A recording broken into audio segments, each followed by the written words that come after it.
എല്ലാവർക്കും നമ്മളുടെ പുതിയൊരു വ്ലോഗിലേക്ക് വീണ്ടും സ്വാഗതം.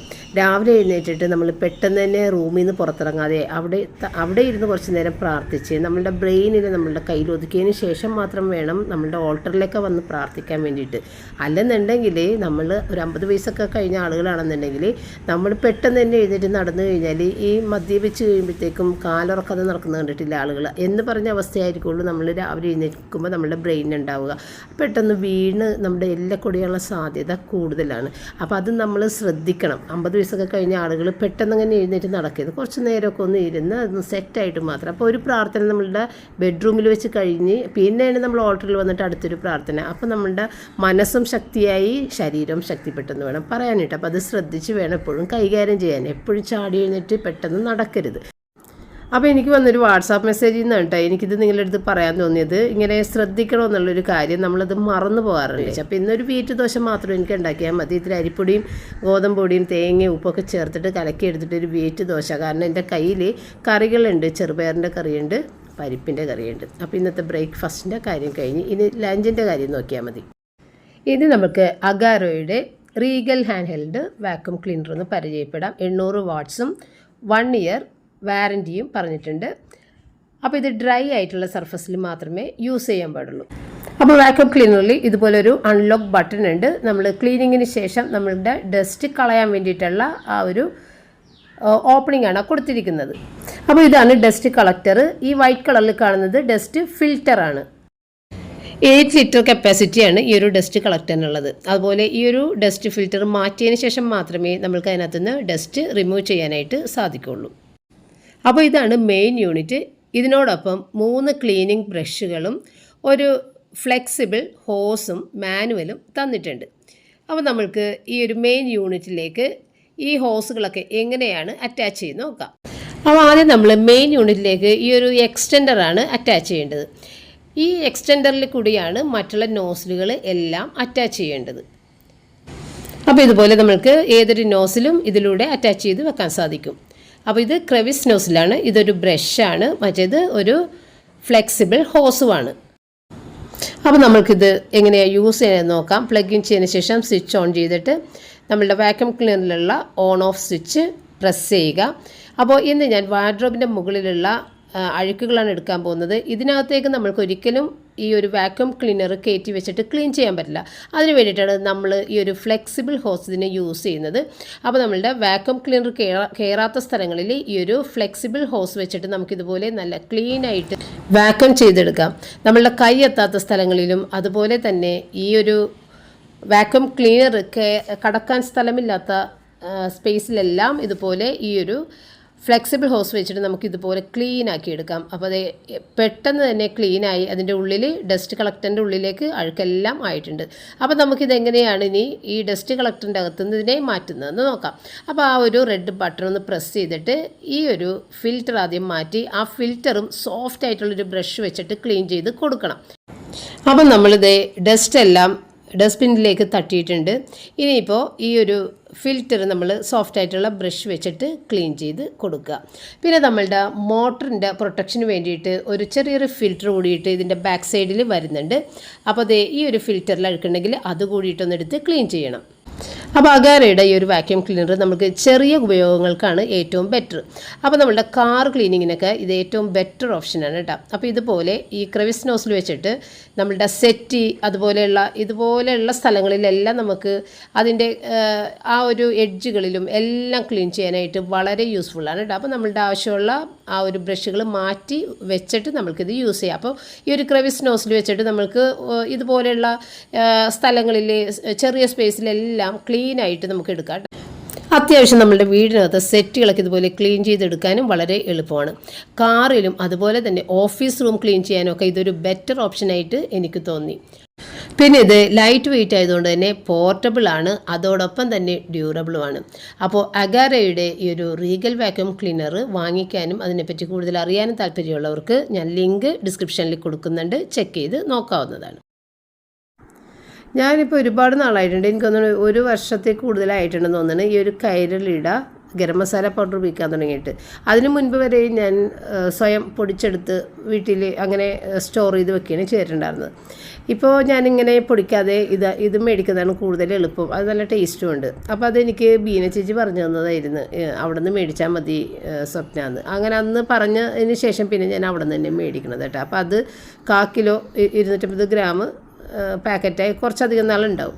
അപ്പോൾ അതിൻ്റെ വില 150 രൂപയാണ്. ഇതിൽ വില കൂടുതലാണെന്നാണ് തോന്നുന്നത് എനിക്ക്. 150 രൂപയാണ് 1/4 കിലോ 250 ഗ്രാം ഗരം മസാലക്ക്. അപ്പോൾ അത് പപ്പനെ കൊണ്ട് ഞാൻ മേടിച്ചതാണ്. ഏകദേശം തീർന്നിരിക്കുന്നതാണ് ഗരം മസാല. അപ്പോൾ നമ്മൾ ഇന്നത്തെ വീഡിയോ തിങ്കളാഴ്ചത്തെ വീഡിയോ ഉണ്ടാകും. ഞായറാഴ്ചത്തെ വീഡിയോ നാളെ ഇടുള്ളൂ. അപ്പോൾ ഇത് തിങ്കളാഴ്ചത്തെ വീഡിയോ ആണ്. അപ്പോൾ നമ്മൾ അവക്കാഡോ ഷേക്കിന് വേണ്ടിയിട്ട് പാൽ ഇത്തിരി കുറവായിരുന്നു. അതുകൊണ്ട് ഞാൻ ഈ ഒരു ഭാഗം മാത്രം ഇട്ടിട്ടാണ് അടിച്ചത് കേട്ടോ. കാരണം ഇത് ഭയങ്കരമായിട്ട് കൊഴുപ്പ് വരും.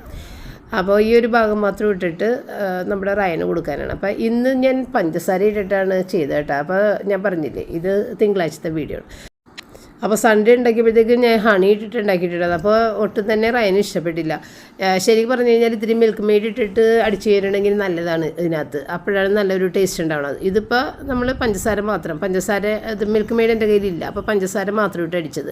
അപ്പോൾ റയനത് ഷിപ്പിൽ സ്ഥിരമായിട്ട് കുടിക്കുന്ന സാധനമെന്ന് പറഞ്ഞ്. അപ്പോൾ അവിടെ ഇത് അടിക്കുന്നത് നല്ല ടേസ്റ്റാണ്. പക്ഷേ മമ്മി അടിച്ചിട്ട് ഒരു ടേസ്റ്റ് ഇല്ല എന്ന് പറഞ്ഞു. അതപ്പോൾ ഞാൻ പറഞ്ഞ് നമ്മൾ ഹെൽത്തി ആയിട്ടാണ് എടുത്തേക്കണം. കാരണം ഇത്തിരി ഹണി മാത്രം ഇട്ടിട്ട് എടുത്തേക്കണം. അവക്കവിടെ പ്രത്യേകിച്ച് ടേസ്റ്റൊന്നും പറയാൻ വേണ്ടി ഒന്നും മധുരം അങ്ങനെ ഒന്നും ഇല്ല. അപ്പോൾ പിന്നെ അതിനകത്ത് മിൽക്ക് മെയ്ഡൊക്കെ ഇട്ടാൽ ടേസ്റ്റ് ഉണ്ടാവുള്ളൂ. പക്ഷേ ഷിപ്പിൽ നിനക്ക് അങ്ങനെ ആയിരിക്കുള്ളൂ അവർ അടിച്ചു തരിക എന്ന് ഞാനിങ്ങനെ പറഞ്ഞിട്ടുണ്ടായിരുന്നു കേട്ടോ. അപ്പോൾ ഇന്നെന്തായാലും ഒരു ഇത്തിരി പഞ്ചസാര ഇട്ടിട്ടും കൊടുത്തേട്ടാ. അപ്പോഴൊന്നും പറഞ്ഞൊന്നുമില്ല, വലിയ ടേസ്റ്റ് ഉണ്ടെന്ന ഒന്നും പറഞ്ഞൊന്നുമില്ല. എനിക്ക് ഒട്ടും തന്നെ ഇഷ്ടമല്ല അവക്കാഡോ ഷേക്ക്. പക്ഷേ അത് കഴിക്കുന്നത് നമ്മളുടെ സ്കിന്നിനൊക്കെ വളരെ നല്ലതാണെന്ന് കേൾക്കാം. അപ്പോൾ അങ്ങനെ ഞാനും ആ അവക്കാഡോൻ്റെ ആ ഒരു ഭാഗം വെറുതെ സ്പൂൺ വെച്ചിട്ട് കോരി കഴിച്ചിട്ടാ. പാലത്ര ഉണ്ടാകുന്നുള്ളൂ. ഒരു 3/4 പാക്കറ്റ് പാൽ വേണം. അത് ഒരെണ്ണം മൊത്തത്തിലടിക്കുമ്പോൾ അല്ലെങ്കിൽ ഭയങ്കരമായിട്ട് കുറുക്ക് പോലെ ഇങ്ങനെ ഇരിക്കും. ഇങ്ങനെ കോരി കഴിക്കേണ്ടി വരും. അപ്പം ഞാനത് റയനെടുത്ത് കൊടുത്തിട്ട് ആ ഒരു ഭാഗം ഞാനും കഴിച്ചിട്ടാ. പിന്നെ റയൻ വേറെ ബ്രേക്ക്ഫാസ്റ്റ് കഴിക്കില്ലല്ലോ. ഞാനും പപ്പയും പത്തിരി ഗോതമ്പ് ദോശ കഴിച്ചിട്ടിരിക്കണല്ലേ. അപ്പോൾ കുഴപ്പമില്ലായിരുന്നു. പിന്നെ നമ്മുടെ ചീര ഉണ്ടല്ലോ, കഴിഞ്ഞ ദിവസം നമ്മൾ ചീര എടുത്തായിരുന്നു. അപ്പം ഞായറാഴ്ച പിന്നെ ഞാൻ ചീര എടുത്തില്ല. ഏതായാലും ഇന്നത്തെ ദിവസം ഒരു ദിവസം കഴിഞ്ഞിട്ട്. അപ്പോൾ ആ ചീര എത്ര ദിവസം ഇരിക്കുമെന്നൊക്കെ ചോദിച്ചിട്ടുണ്ടായിരുന്നു. എനിക്ക് തോന്നുന്നത് ഒരാഴ്ചക്ക് ഇരിക്കുമെന്ന് തോന്നുന്നുണ്ട്.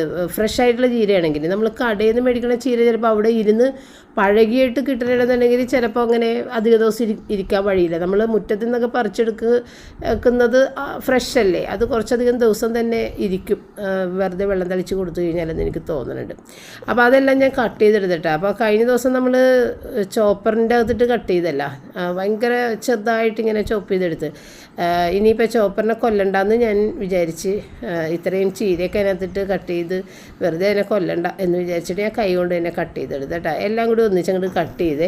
കാരണം ഇതിനകത്തുനിന്ന് മാറ്റാനൊന്നും തന്നെ ഇല്ല, എല്ലാം നല്ല ഇളയ ചീരയുമാണ്. അപ്പോൾ ഒന്നും കളയാനൊന്നുമില്ല. അങ്ങനെ അതെല്ലാം കട്ട് ചെയ്തെടുത്ത് പിന്നെ ഇത്തിരി ചെറിയ ഉള്ളിയും ഒക്കെ അതിൻ്റെ മീതെ തന്നെ ഇട്ട പച്ചക്ക് വാട്ടിയില്ല.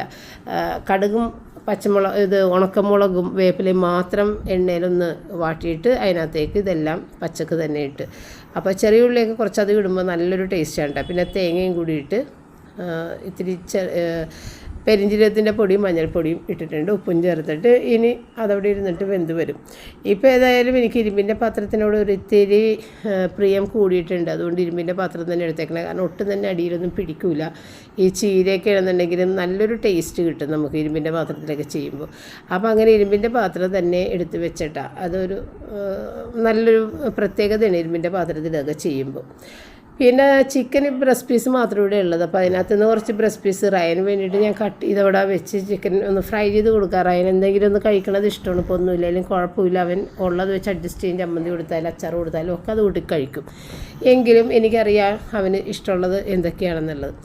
അപ്പോൾ അങ്ങനെ ഞാൻ ഏതായാലും റൂബിക്ക് വേണ്ടിയിട്ട് എല്ലുള്ള കുറച്ച് ഭാഗങ്ങൾ, എല്ലാം ഇല്ല എങ്കിൽ തന്നെ ചെറിയ കുഞ്ഞ് എല്ല് പോലെയൊക്കെ ഉള്ളതൊക്കെ അവൾക്ക് ഇട്ടിട്ട്, റയന് എല്ല് വേണം, റൂബിയുടെ പോലെ തന്നെയാണ്. റയൻ എല്ല് കടിക്കണതാണ് ഭയങ്കര ഇഷ്ടം. പക്ഷേ എല്ലെന്ന് പറയാനുള്ള എല്ലുകളൊന്നും അതിനകത്ത് ഇല്ല. ബ്രസ്റ്റ് പീസിൻ്റെ ആ ഒരു സൈഡിലുള്ള ഒരു അതൊക്കെ മാത്രമേ ഉള്ളൂ. അങ്ങനെ റൂബിക്ക് അതിനകത്ത് നിന്ന് കുറച്ച് ചിക്കൻ ഈ ഒരു നേരത്തേക്കുള്ളത് മാത്രമേ. ഇനിയിപ്പോൾ നാളെ നമ്മൾ വേറെ മേടിക്കും. അപ്പോൾ അതൊന്ന് മഞ്ഞൾപ്പൊടി ഇട്ടിട്ട് വേവിക്കാനും വെച്ച്.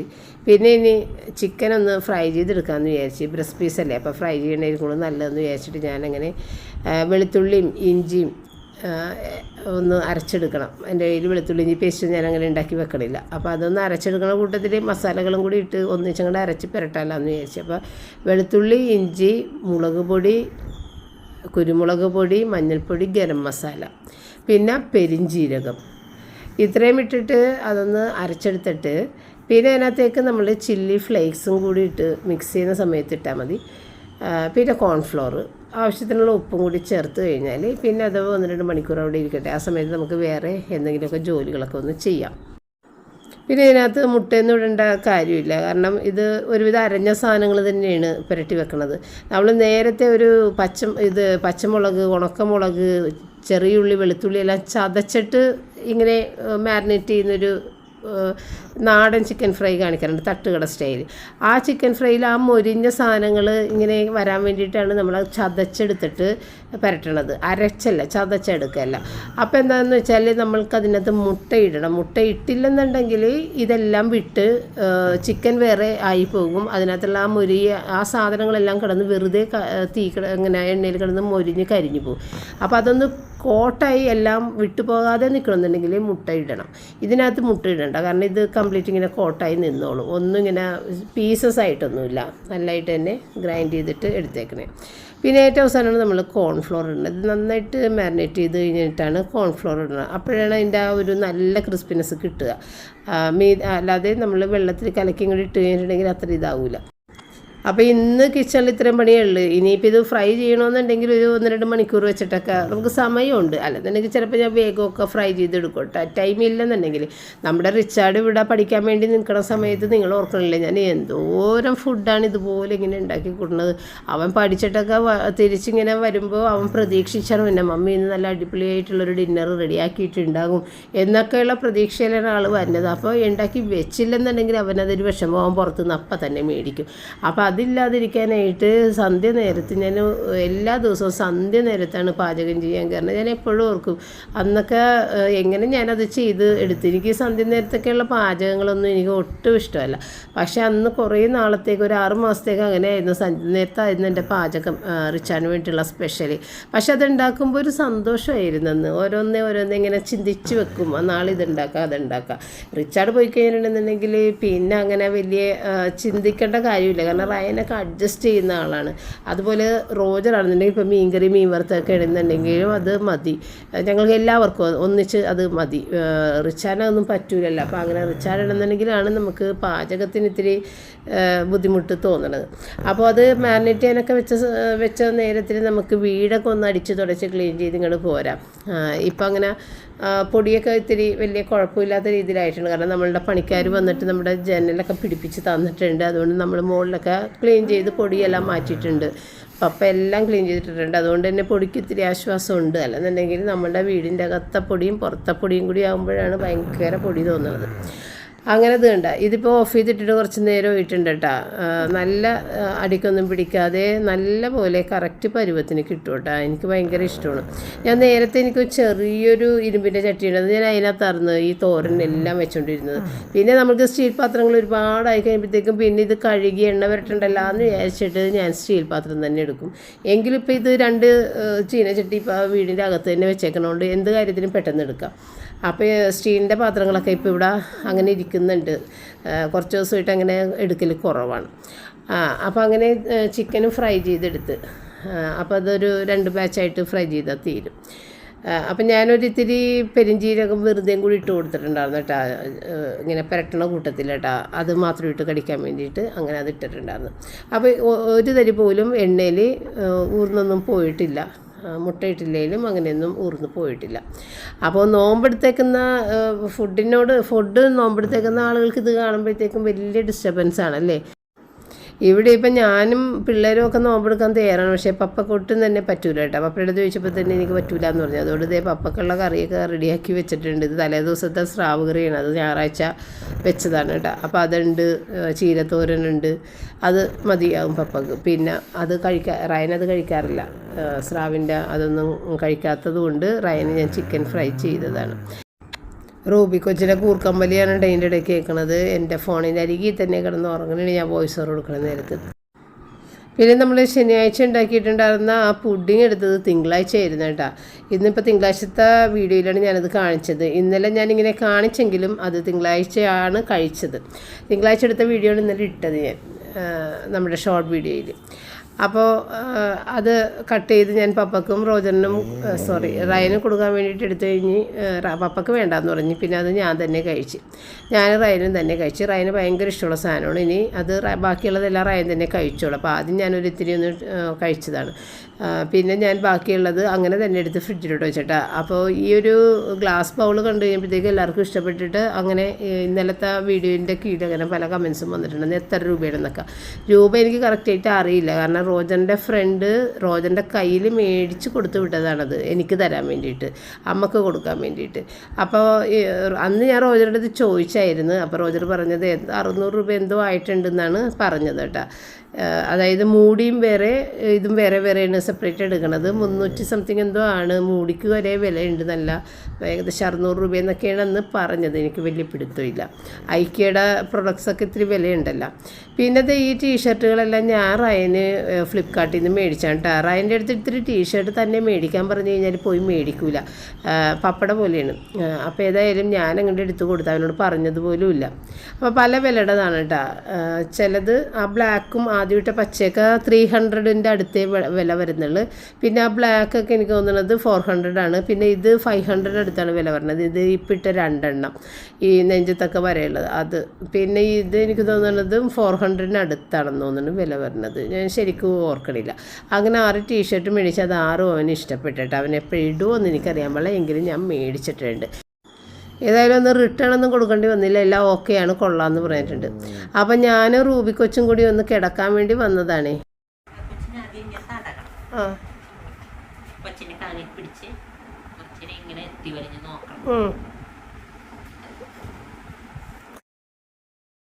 നമ്മുടെ റയൻ്റെ പരിപാടികളൊക്കെ കണ്ടല്ല, ഇങ്ങനെയാണ് റൂബിയുമായിട്ട് കളിക്കണത്. റൂബി അത് എൻജോയ് ചെയ്യോട്ടെ. റൂബി അത് പ്രതീക്ഷിച്ച് തന്നെയാണ്. തന്നെ കയറാൻ അറിയാമെങ്കിൽ അവളിങ്ങനെ പിടിച്ച് നിൽക്കും. അപ്പോൾ അവളിങ്ങനെ പൊക്കി എറിഞ്ഞ് ഇങ്ങോട്ട് ഇടണം.